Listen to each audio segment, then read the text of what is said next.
Donald ট্রাম্পের সর্বোচ্চ চাপ প্রয়োগকে বৃদ্ধাঙ্গুলি দেখিয়ে এবার ইরান ও রাশিয়া থেকে তেল আমদানি বাড়াচ্ছে চীন। অয়েল প্রাইস ওয়েবসাইটের তথ্য অনুযায়ী বেইজিং তেল ট্যাঙ্কারগুলোতে পরিবর্তন এনেছে যেন সেগুলো আর নিষেধাজ্ঞার আওতায় না থাকে।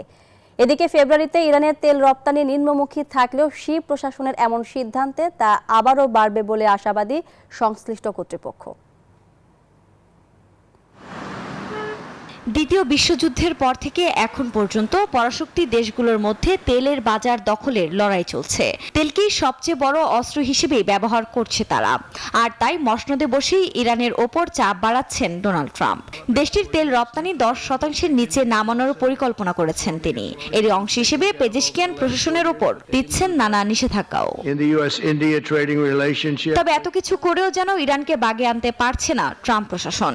এবার ওয়াশিংটনের তীব্র চাপকে উপেক্ষা করে ইরান ও রাশিয়া থেকে তেল কেনার সিদ্ধান্ত নিয়েছে শি প্রশাসন।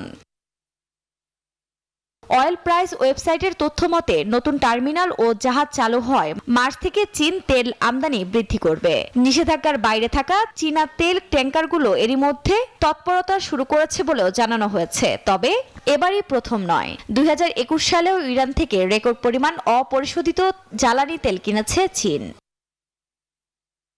এদিকে ট্রাম্প ক্ষমতায় আসার পর ফেব্রুয়ারিতে তেহরানের তেল রপ্তানি কিছুটা কমলেও চীনের এমন সিদ্ধান্তের পর তা আবারও বাড়বে বলে মনে করা হচ্ছে।